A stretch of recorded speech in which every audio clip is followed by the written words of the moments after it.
Next, we're going to talk about manual lymphatic drainage, and I'm going to teach you how to do it to yourself in order to move fluid out of the congested areas and move them into more areas that we can be decongested.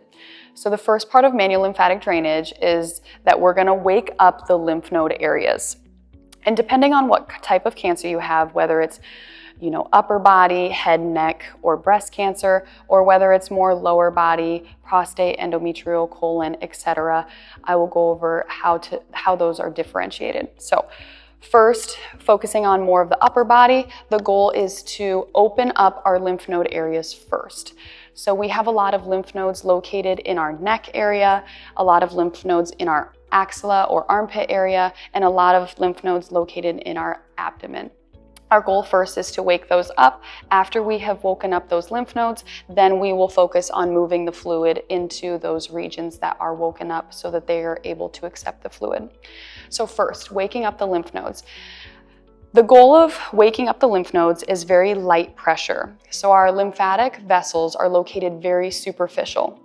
They're located maybe a millimeter under the skin. So we do not want to press very deeply because that could constrict vessels as well.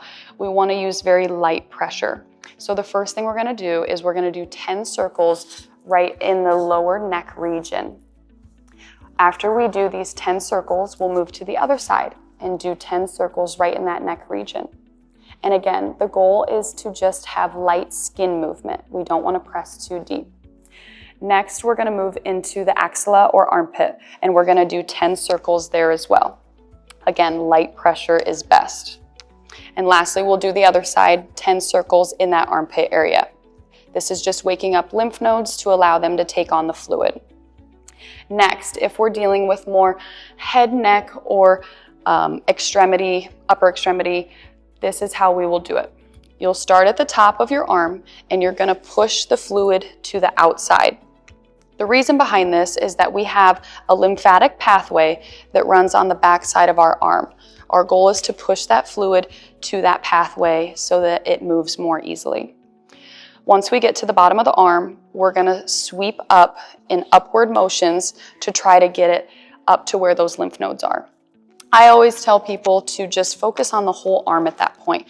Focus on really just pulling everywhere up so that we can get it to those lymph node processors.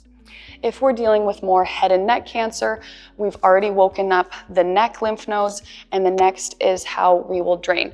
Again, light pressure just on the face, and you're just trying to pull all of that lymph fluid down to that neck region where those lymph nodes are located. And I would say to do this about 5 to 10 times to get adequate clearing. Next, when we're dealing with more of that lower extremity or abdominal cancers, the way that we can wake up these lymph nodes are to focus on the groin. So when we're waking up these lymph nodes, we will also do 10 circles right in the groin area. And this will wake up both of those lymph node areas so that they can accept that fluid. Next, when moving down to the legs with dealing with that leg swelling, we want to try to focus on getting that fluid to the pathway, and the pathway runs on the outside of our leg. So the first thing we want to do is focus on pushing that fluid to the outside part of the leg. And you'll work your way down all the way to your feet. Once you get to the very bottom, our goal is going to be to pull that fluid back upward to that groin and abdominal region, where again we have those lymph nodes that can process it. We have the kidneys that can process it and you'll urinate it out. And we have the heart that will dump it back into our bloodstream so that we can recycle it. But these are just the simple ways that we can use manual lymphatic drainage to try to get rid of some of that fluid in the body.